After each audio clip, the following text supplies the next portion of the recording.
Welcome to Highbourne Key, a small island located in the northern Exumas.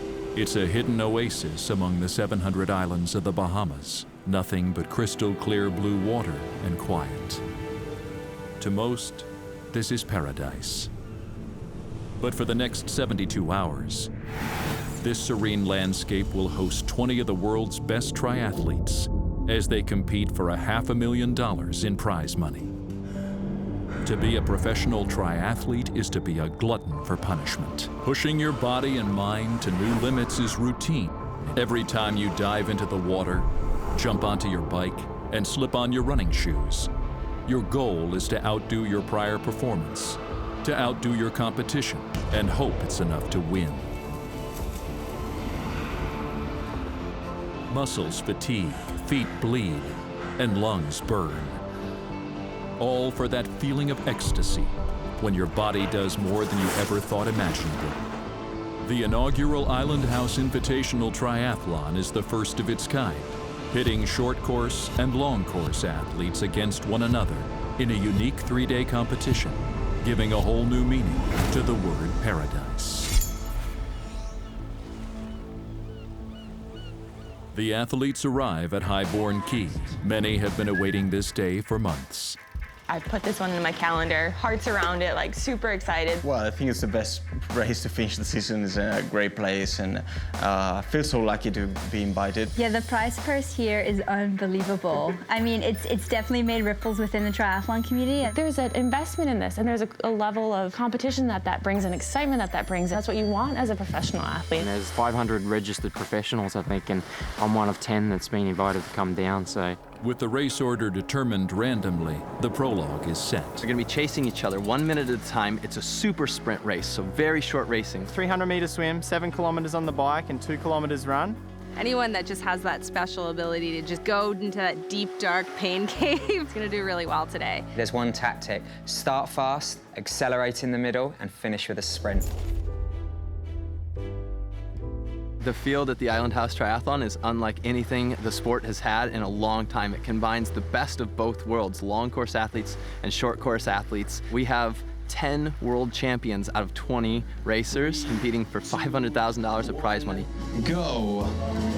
And that's how it will work. Leander Cave is underway, and we are underway here at the inaugural Island House Invitational. To be here amongst the girls that I'm with, I mean, it's pretty incredible with like Gwen Jorgensen here, Marinda Carfrae, Lisa Norden. You have Flora doing ITU and also coming off Xterra World Championships title. So she's super strong on the bike, which I think in this race is going to play a major factor. Obviously you have Gwen Jorgensen who can run anyone down, and her biking is so much better than what it used to be. So I think now this year she can be a real factor. I mean, when would I race against Gwen Jorgensen? It's an experience that as a long-distance triathlete, I wouldn't get in any other format. And then you have the unknown for me, which is the long-distance girls that are super strong and maybe might come through on day 2 or 3.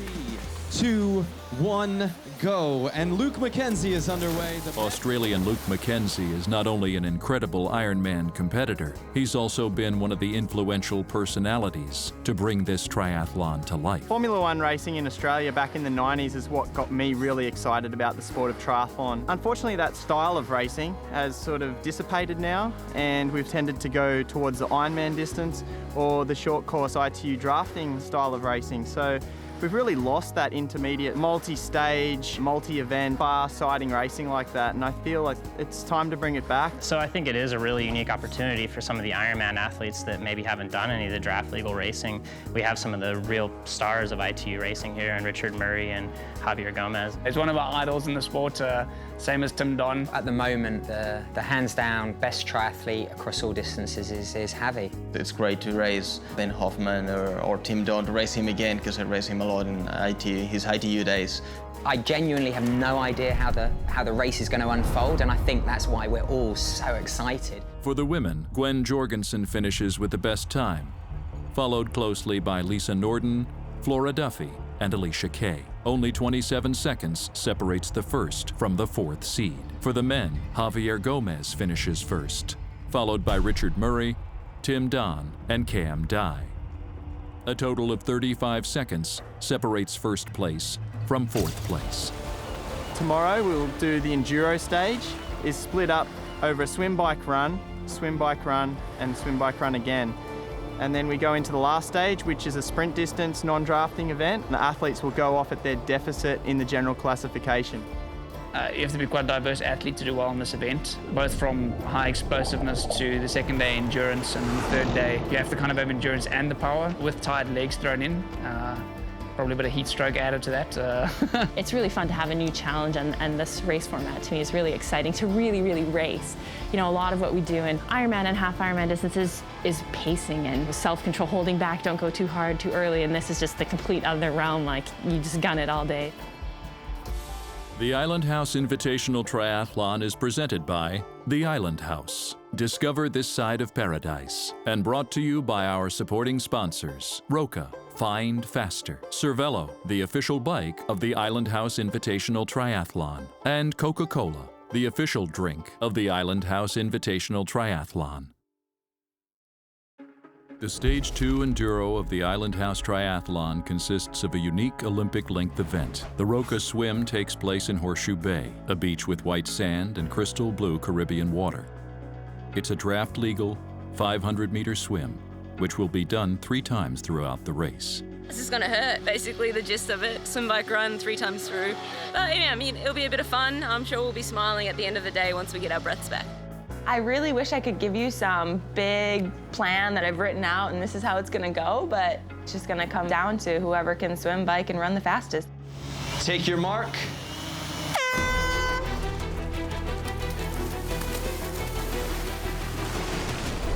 One of the greatest things about this race is that it's a format that really nobody knows how it's going to turn out. Does it favor the short course or does it favor the long course? We just don't know. And it is Lisa Norton as she enters into the transition area. Lauren Brandon just behind her, Flora Duffy and Gwen Jorgensen.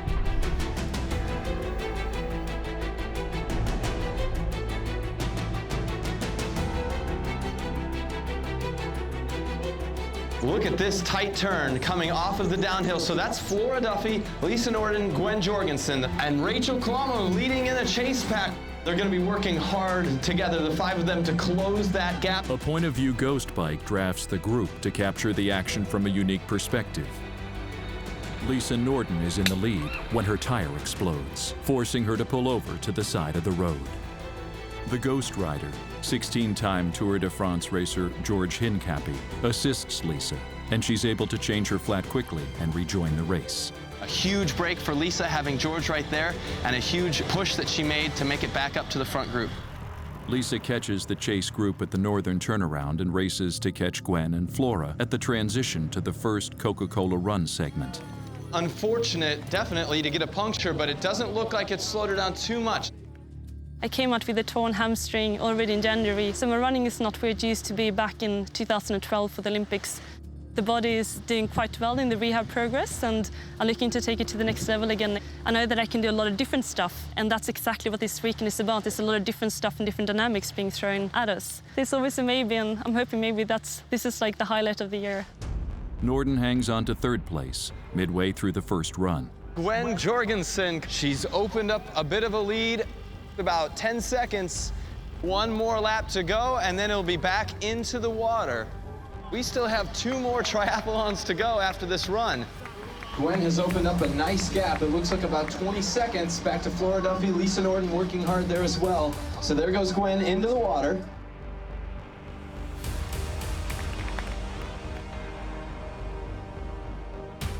The women complete the 2.2K run and transition into the next Roca swim.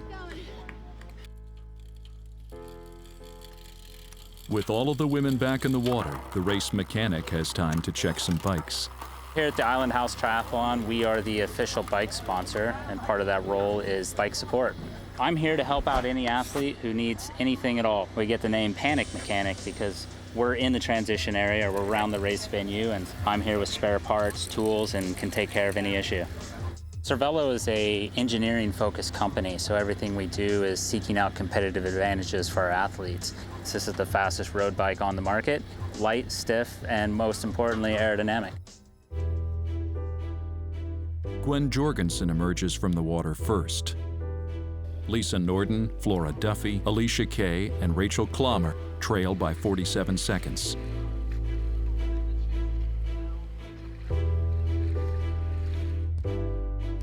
Gwen races off into the distance, but biking is not her forte, and the other athletes are in hot pursuit. By the third lap, the first chase group has reeled Gwen in, and Flora Duffy moves into the lead. Flora Duffy racing out of Bermuda. Flora, an Olympian for Bermuda and your current Xterra world champion.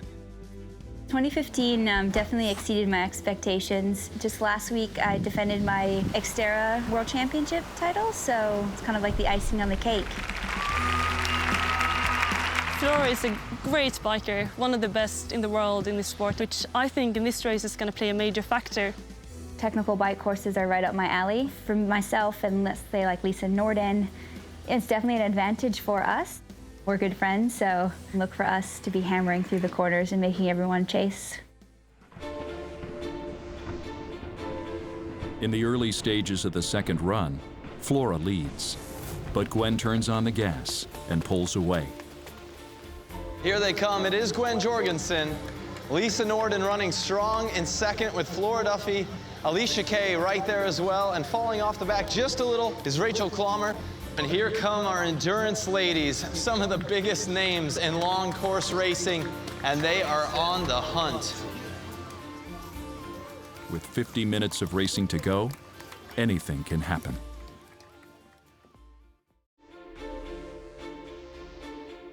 Gwen Jorgensen exits the water first, trailed by Flora, Lisa, Rachel, and Alicia. Gwen, Lisa, and Flora ride in unison with a 20-second lead on the next two cyclists. So the chase is on. Alicia Kay looks hungry. Alicia Kay has been a professional triathlete since the age of 14. I don't win races because I'm the most talented. I think I have the best ability to cope with pain. I try to make the race as painful as I can because I don't think people can handle pain like I can. If you're gonna race with me, if you're gonna stay with me, it's gonna frickin' hurt. Alicia pushes the pace, but Rachel Clommer hangs tough, as do the current leaders. The second group on the day has been comprised mainly of our longer course athletes. They are putting it all out there in this fight for $500,000. Once again, Gwen is off to the races. And now it's Flora Duffy putting in some time to Lisa Norden.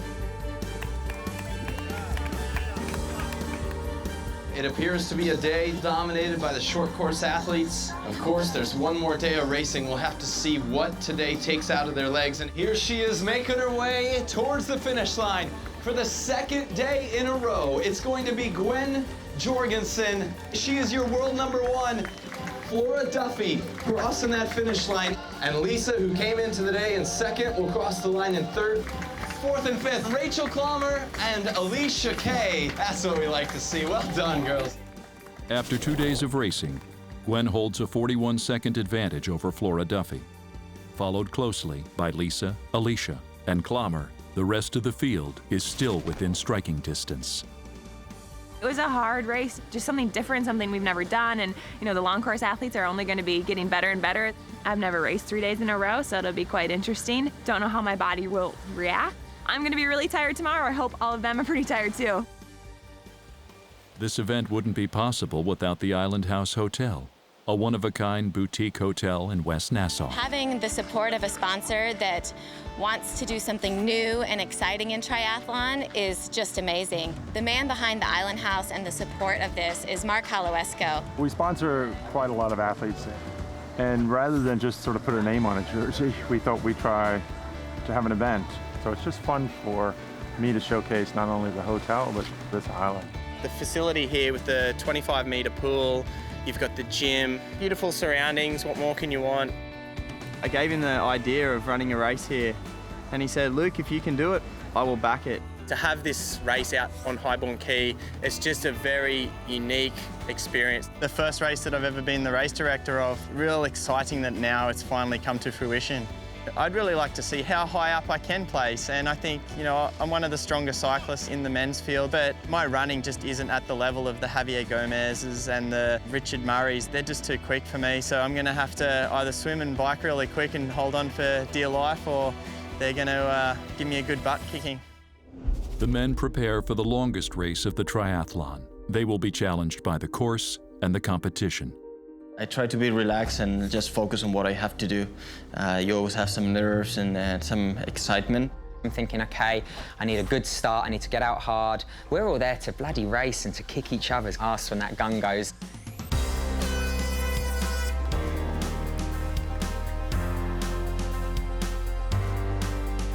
See how close that pack is. Some of these athletes racing at the ITU level are used to putting down super fast swims. And here they come, they're about to break land.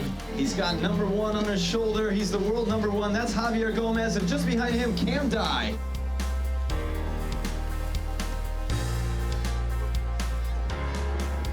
It is a group of 4. That is Cam Dye on the front, Tim Don, and Richard Murray. So those 4 guys definitely able to crush it on the bike. The men are focused on the battle at hand. Ben Hoffman working hard, Luke McKenzie, Barrett Brandon, and Leon Griffin in that group. The chase group narrows the gap. Leon Griffin's chain pops off during the far turn. The pack rushes away while he stops to fix it. Leon is one of several athletes sponsored by the Island House. I did a lot of short course racing 10 years ago in Australia, and I've been an Ironman / kind of long course athlete ever since. I really think it does actually play to my strengths. I've been training specifically for this, knowing that I was coming here since January. So I've had a whole year to prepare mentally for it as well. You know, with all the money that's on the line, I don't think it's an event that you can pace yourself. You just got to go balls to the wall as hard as you can for as long as you can until you blow up. Leon grinds his way back into contention. That group stays the same, working hard, the 4 of them, and check it out, Ben Hoffman and Luke McKenzie. They've left everybody else in their wake. Tim Don is first on foot, but his lead is short-lived. It is Javier Gomez, Richard Murray, Tim Don, and here comes Cam Dye, Ben Hoffman, and Luke McKenzie, and Leon Griffin working really hard to close that gap. Well done, Leon. Meanwhile, the long course specialists are struggling to keep pace.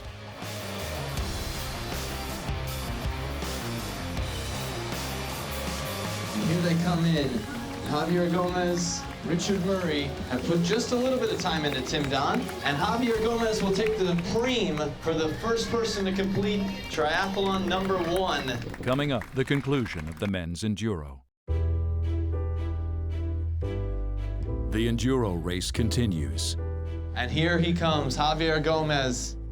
He takes a brief glance back to see what the gap is, and now the realization that it's a draft legal race, but he's gonna be on his own.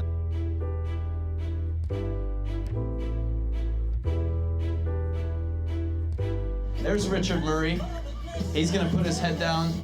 And there goes Tim. So there's your top 3, a pretty big gap back. The top finishers from yesterday's prologue continue their assault on the competition. That's Cam Dye, and Leon Griffin with him, Luke McKenzie with him, and Ben Hoffman with him as well. 4 very, very strong cyclists. And here they come out of the water. That's Tim O'Donnell, Barrett Brandon, and Trevor Wurtzel. Richard Murray is a strong biker, but Tim Don brings his veteran experience to the race. 2015 started off really well for me. I won my first 3 races back-to-back. North American champion and Latin American champion. You know, I focus mostly on the 70.3, so it's 4 hours of endurance. When it comes to the mental side, I get lots of confidence from my training. I've done what I can as best as I can. Try not to worry what you're doing, because at the end of the day, I can't control what they're doing. Consistent all year round. You know, he's one of the guys that can do well in any race. You can throw him into 70.3, full Ironman, Xterra, everything. You want to stand up and go, yeah, I beat Javier. Yeah, you know, I beat Jan Frodeno. You know, those are the days we live for. Tim catches up to Richard, and they work as a team to attack Javier. 25 seconds. The chase group remains a steady force of 4 riders, trailing the leaders by half a lap.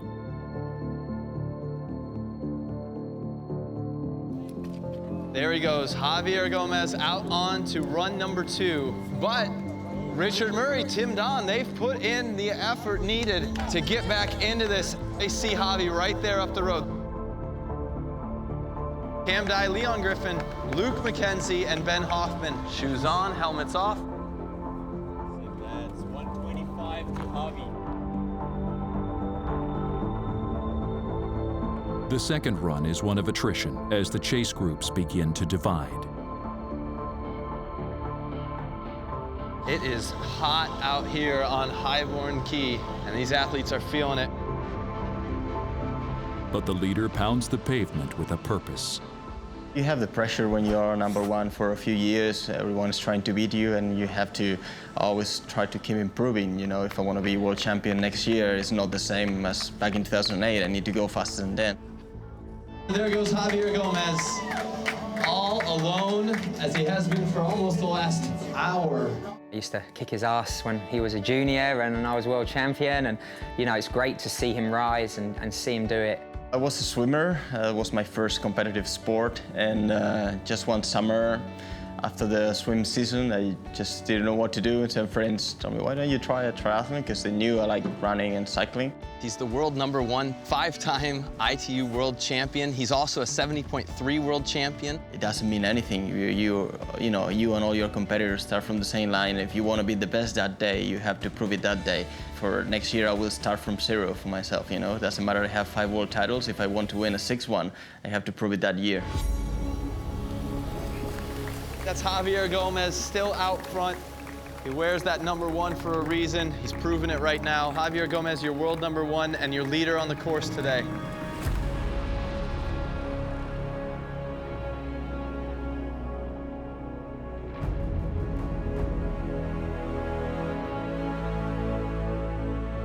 That's Tim Don and Richard Murray, 40 seconds back from Javier Gomez.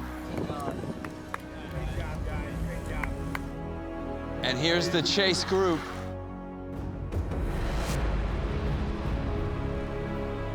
You can just see on their face the anguish of the day. Richard and Tim are still within striking distance. This is triathlon. Anything can happen at any given moment. The long course athletes will tell you the day just gets the better of you.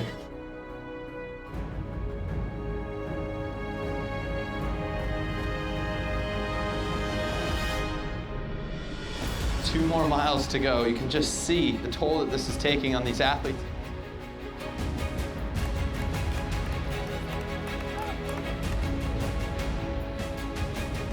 Welcome into the finish line, your champion of the Enduro, Javier Gomez. It's hard for me, but the others are suffering too, and I just try to think that I'm going faster than them, and luckily it worked.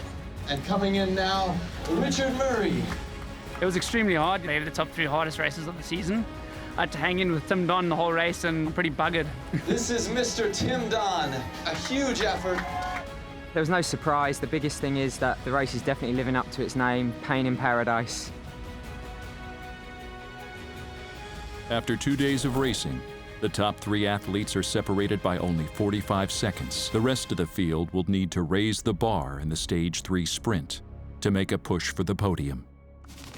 The final day of competition promises to be a test of skill and willpower. The final day of competition is here. Today's Roca swim is a 750-meter swim in Exuma Bay.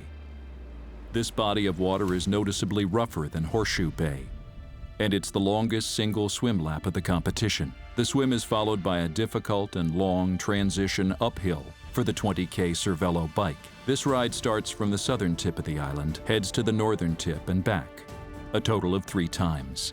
The last leg is the Coca-Cola Run, which is no ordinary 5K. It traverses a variety of ground, ascends and descends from pavement to sand to rock and back again. Each competitor will start according to their cumulative deficit to the leader. The first athlete to cross the finish line will take home $60,000. What a way to end this historic race in paradise.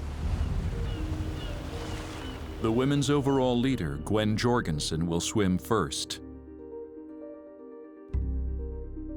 She'll do her best to prevent Flora from gaining on her. Flora starts 41 seconds after.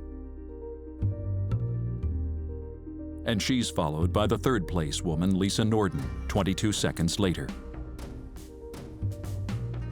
Alicia Kay departs 1 minute and 37 seconds later. Gwen Jorgensen entered the water today 41 seconds ahead of Flora Duffy and 1 minute and 3 seconds ahead of Lisa Norden. Rachel Klammer starts 29 seconds after Alicia. Gwen climbs out of the water first. She adds 12 seconds to her lead. She sprints toward her first transition, where crucial seconds can be lost or gained.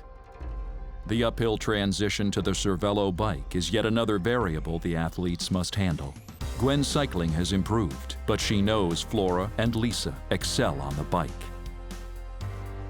Lisa gains 4 seconds on Flora by the time she exits the water.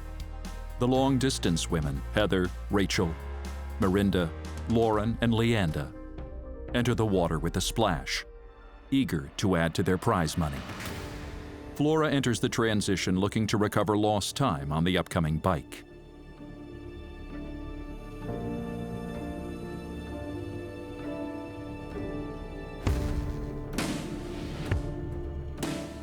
Rachel Joyce, a 3-time podium finisher at the Ironman World Championships, is another huge name in the world of long-course triathlon. One of the things I've been most nervous about in this race is the transitions. It's the difference of making the pack and not making the pack in. Anyone with an ITU background is going to have a massive advantage. I think it's really good to be outside your comfort zone in life. This format of racing is definitely outside my comfort zone. I'll be asking myself, am I hurting enough? Can I go harder?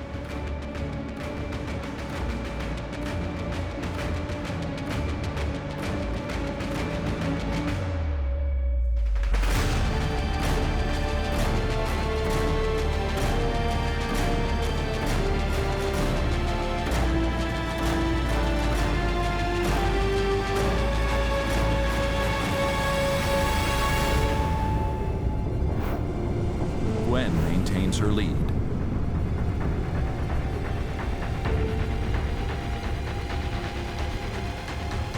Lisa completes her first lap and looks strong.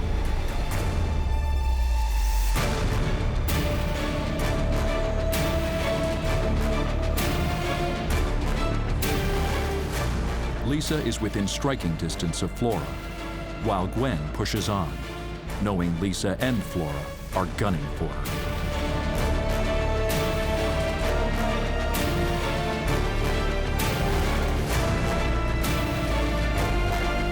On the second lap of the bike, Lisa overtakes Flora, a cycling powerhouse, along the northern straightaway of Horseshoe Bay. Lisa's making her move. Alicia Kay of the USA and Rachel Klammer of the Netherlands battle for 4th place. 6-time Ironman champion Heather Wordle passes Rachel after the turnaround. Started in 2004, just doing some triathlon just for fun. Kind of won some races and then thought, what could we do if we did it full time? Sold our condo, quit our jobs, and had kind of a unique all-in experience to becoming professional triathletes. It was just a complete switch from that Ironman training I'm used to doing. So it was like, oh, I just have to go max effort for 300 meters? Awesome, let's do this. You just get to the point where you go, I have to give everything I have.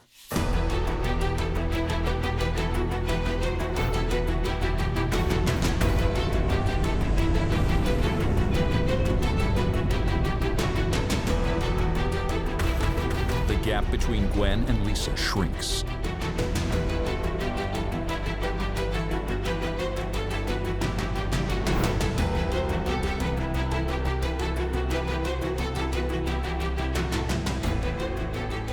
On the third lap of the bike, Lisa overtakes Gwen along the northern tip of the course. Lisa's cycling has been incredible. She's made up the 1 minute, 3 second time deficit. We are going to see silver medalist Lisa Norden leading it, is the report we're getting from the course right now.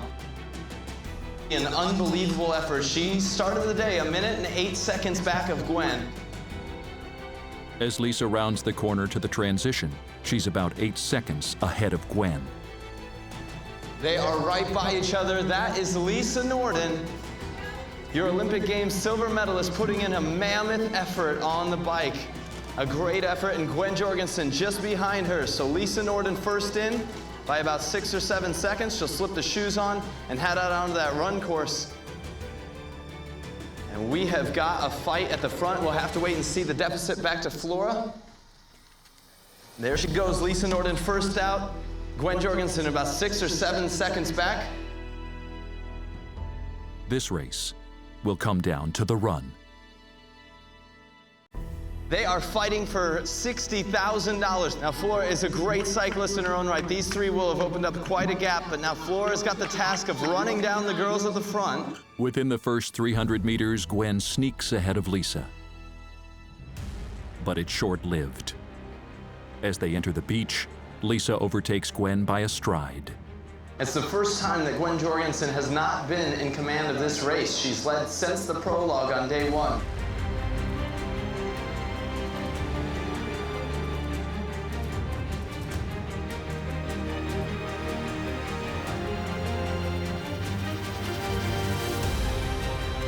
Flora enters the beach about 1 minute behind the leaders. She still has them in her sight.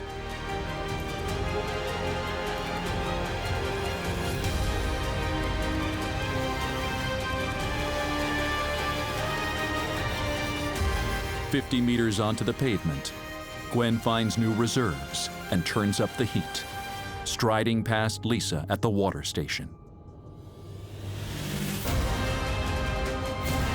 Alicia Kay and Rachel Klammer continue to battle through the final transition. Gwen proves too much for Lisa as her legs spring over large tracts of ground with each stride. She creates a 25-second lead.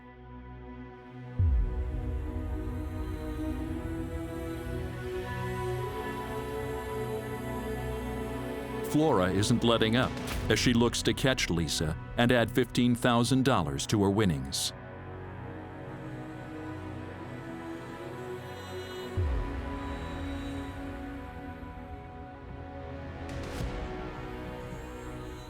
She is the most phenomenal athlete ITU has seen in actually ever, probably. The run is her strength. She just beautifully pulls away from the competition in every single race. USA Triathlon recruited me into the sport of triathlon. They said, hey, we think you'd be good at this sport.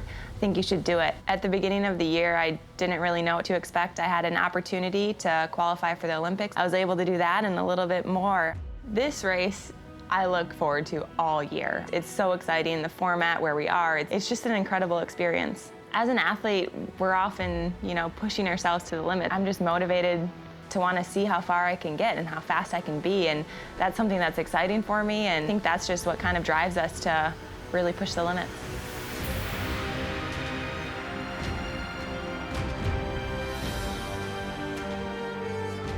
Coming down over the hill, this is going to be your champion. She is going to take the crown here at the inaugural Island House Invitational Triathlon. $60,000, Richard. Your ITU World Champion and world #1. Give it up for Miss Gwen Jorgensen. The #1 triathlete in the world proves her abilities and captures first place at the inaugural Island House Triathlon. And here she comes. She was able to hold off the likes of Flora Duffy on the run. Yes, she'll give a kiss to the bike. Lisa made Gwen earn her spot and finishes second. To cut Gwen's lead from more than a minute to just 33 seconds is an incredible accomplishment. Give it up for Miss Flora Duffy racing out of Bermuda. And she'll be taking home $30,000 here with her third place effort. Flora finishes third after a gutsy performance and a hard run. And here comes our fourth place, Miss Alicia Kay. And look at how close it was. Fifth place and $20,000, Richard. This is Miss Rachel Klammer. Miss Heather Wertel, sixth place here today. The remaining women cross the finish line, heads held high, with a sense of accomplishment and pride. The sense of camaraderie among them has never been stronger.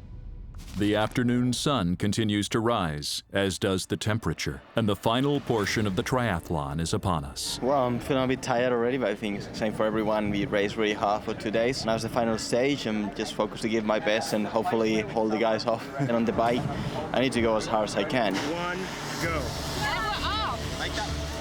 In the men's division, Spain's Javier Gomez hits the water with a 58-second head start. Richard Murray enters next. Tim Don enters the water third, 22 seconds after Richard. Javier is hands down the best triathlete in the world. Richard and Tim will need to race their best to steal this victory from him. Leon has been battling this entire competition and knows he needs to make every second count. Look out towards that last buoy, Javier Gomez. Ben hits the water 16 seconds after Leon. Cam, Luke, Trevor, Barrett, and Tim enter the water in close succession over the next 4 minutes. Javier finishes the swim in 9 minutes, 18 seconds. He's increased his lead by 23 seconds. And this is Richard Murray racing out of South Africa. He'll be chasing Javier. Richard Murray exits the water next and knows he needs to make up time on the bike. Transitions are where sprint triathlons are won and lost. Javier's transition is smooth.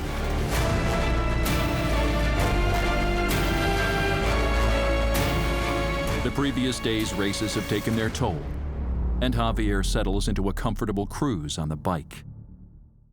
Richard Murray has been on Javier's heels the entire triathlon. He's really fast, especially in shorter distances, so he's probably the guy to beat here. You know, you could be the favorite, but you know, there can always be slip-ups. 3 days of racing, you have to be pretty strong to handle that. Some people are like afraid of the unknown, and some people are excited about the unknown. I heard the race was around, and I said, I must be there. The 4th, 5th, and 6th positions are still in the water. Tim exits the water 38 seconds after Richard. That's Cam Dye racing out of Boulder, Colorado, and Leon Griffin right there.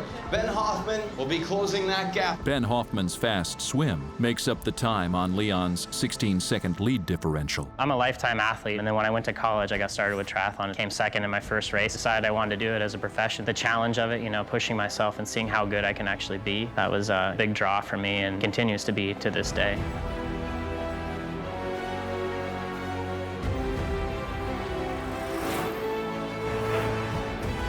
Richard and Tim pursue Javier, their legs pedaling hard. And this will be Luke McKenzie into transition.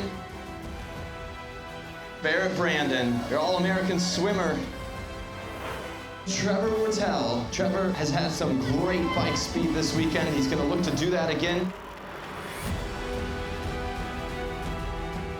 Javier completes his first bike lap and shows no signs of slowing down. With each lap on the bike, Richard and Tim shave seconds off the lead enjoyed by Javier. The athletes fly along the course, reaching speeds of 50 kilometers an hour, and have no time to enjoy their beautiful surroundings. Ben's on Leon's heels, just 9 seconds behind.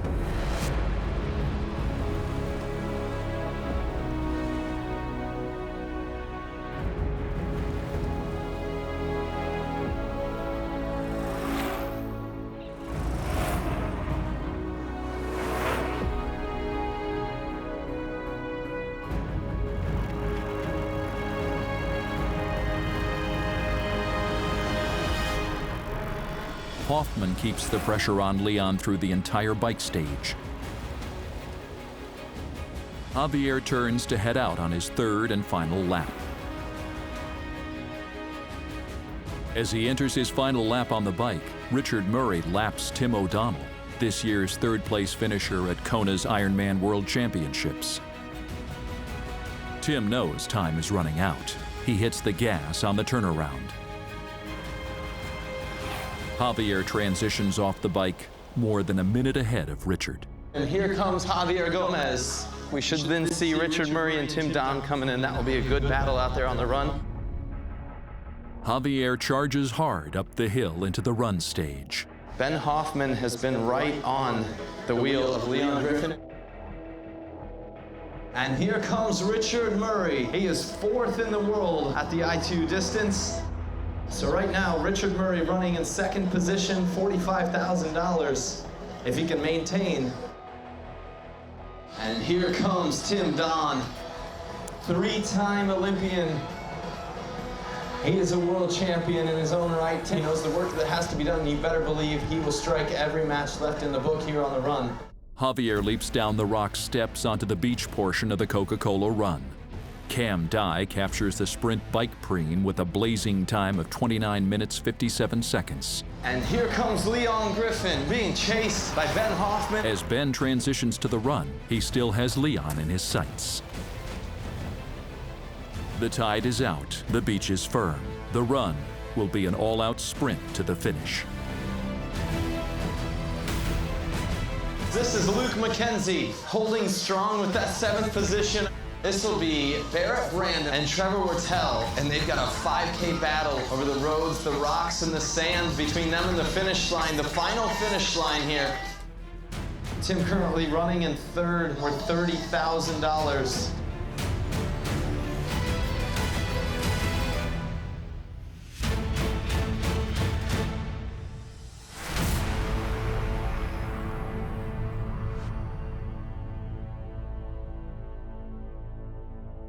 The technical run course proves to be no match for Javier's legs. Javier Gomez has come up the steps.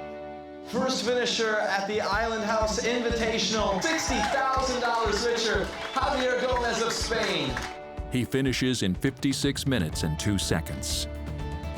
And here comes South Africa's Richard Murray, $45,000 richer. Richard follows 1 minute and 22 seconds after for second place. Put your hands together for him. Tim Don, bronze medalist here at the Island House Invitational, $30,000.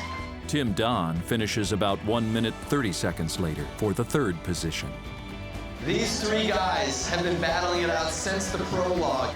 Cam owns the fastest overall sprint time of the day, an impressive 55 minutes and 40 seconds.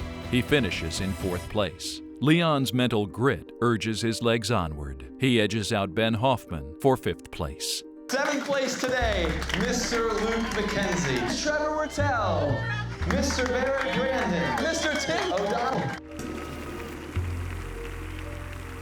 I've been to a lot of really cool places and had a lot of amazing experiences, but nothing is like this. This is for sure the best triathlon in the world. This is really putting the fun back into triathlons. It is #pain in paradise, but I mean, we're so lucky to be able to race here. Everything's a little bit different. Everything's a little bit, out of the norm, but it's fun. I mean, it's so cool to do something this different. I hope that the race is here for stay for the next few years, and I think the format can grow. It's hard racing and it's great racing and it's fun racing. I really hope there's going to be more races like this because it's an honest race and I think the best athlete comes out on top on the end of the day. The Island House Invitational Triathlon brought the best triathletes in the world together to participate in a unique race format. To these athletes, paradise will mean competition, laughter, passion, camaraderie, to be a part of something incredible.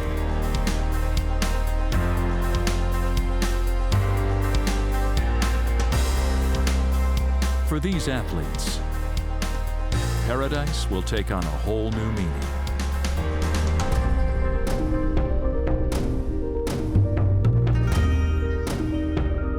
Presented by The Island House. Discover this side of paradise. And brought to you by our supporting sponsors, Roca, Find Faster, Cervelo, the official bike of the Island House Invitational Triathlon, and Coca-Cola, the official drink of the Island House Invitational Triathlon. Produced and distributed exclusively by Jalbert Productions International, a worldwide leader in television sports production and distribution.